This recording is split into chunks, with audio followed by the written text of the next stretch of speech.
कोई second hand की पो जोन बना सेनापति दा मी खरगी हिंगनबगी लंबी ओइरगली हाइदना यावरी हाइरिबा बिजनेस असिना अखोई मणिपुर की ओइना अखोई सेमिलोन दा अचौबा मतेंग अमा पांगली मसीना मरम ओरकांदा सेकेंड हैंड जोन बगी कोई बिजनेस असी पाक्तोक चाउतोरगली हाइबने सिंगु वाफम सिंगसु यावरी इम्फाल की ओइनासु कोई खुमल पाकी कोई डिंगु रोड ना चिंग मफम सिंगसु सेकेंड से अदुके मतिक योले है बतारे मधुदा मियाम लैसाबी मचादी होरगा पाखंग मचा याउना फीसिंग खनबगी अदुके मतिक यामना चिनबा मफम अमसु ओइरि है बतारे ओजा कमाइने येंबा याय मणिपुर की ओइरगलिबा फिबम मसिदा अखोइसी सेकेंड की फिरोन सेट परगी थाक अमदा लोइने लागलबा सेकेंड सेलिबसिंग जे फै फते हाबिगी नते अदुबो मियामसी अहनब फिरोल से लैब ngमदबदगी सेकेंड लोमदा लोइना माय ओनसलपुई ममी एमा तारबरा मणिपुर मियामी सेमिलोन से ओजागी मियंग द कमानी येंगे ओजा तसेना मणिपुर सेमिलोन से ngखै लेतना खम थेना वारे -2 यौरे अखोय अदुगुनबा एक्सपासिंग नैना मतमदा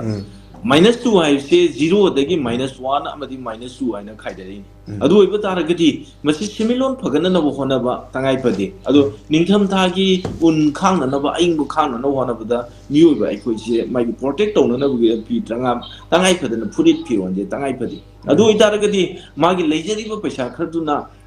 मा सिजनरगा मागी इंथमदागी इंगबसे खांगनब होनबा आइसे मसाना ताबनी अदुना अखोय सेकेंड हैंड से मणिपुर यामदा सिजनरब नते ngasi yamna सिजनरै से अतै नते फासेन पामदब मी लेपोंती अफम फिरोन सिंगदब मी लेपोंती अदुगी मथकता कैदबगी सेकेंड हैंड तानरिबनो हाइबदो सरकारना खंगदब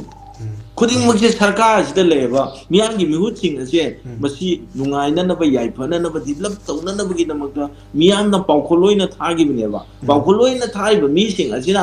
वाखलसे मोन्ना खनगदमनेबा अखोय मणिपुरदा ngasi थोइबा वाथोक्सिना मरम ओइरगा इकोनॉमी से सेमिलोन जे माइनस सत्करे अदु ओइरगदी अखोय इकोनॉमी फगननबा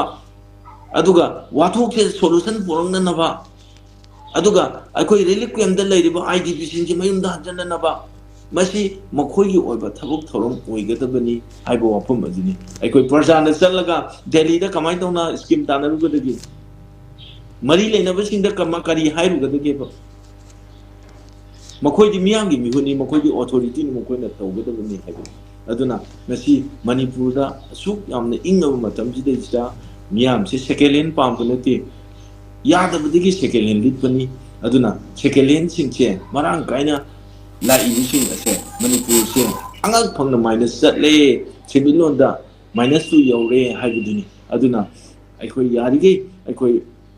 सेमिलोन फगदब होनसी सेमिलोन फगलम मतुंगदा सेकेंड हैंड की पोट सिजनब हंदरकनी ngasi सेकेंड हैंड सिजनरिबसे सेमिलोन फतबदगिनी हाइबो वफम अदुनी अदुना इरमदम सिदा लेरिबा इजाति खुदिंग मनसु अखोय मपानदगी पोट सिजन नदम नरब होनसी हाइबदी अखोय चाना थंगबा अयुक्तगी नुबिदांग फावबद सिजनरिबा मयाम से मपानदगी कुसलैबा मयाम अदुगा अखोयगी लबु लमांग मयाम से अखोयगी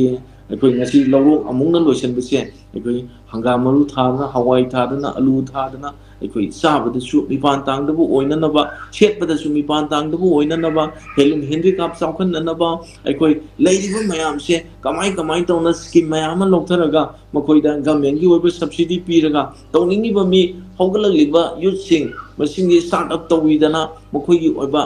खुदोंग चाबा पीरगा मी सिंचे फगलनब होनबा मथौ तारे नत्रगदी अखोय सेकेंड हैंड सिजनबई चांग नोंग नोंग हेंगलकनी सिमिलोन दा माइनस चलिगे सेकेंड हैंड सिजनबई चांग हेंगलकनी हाइबजे मियाम दा थमजे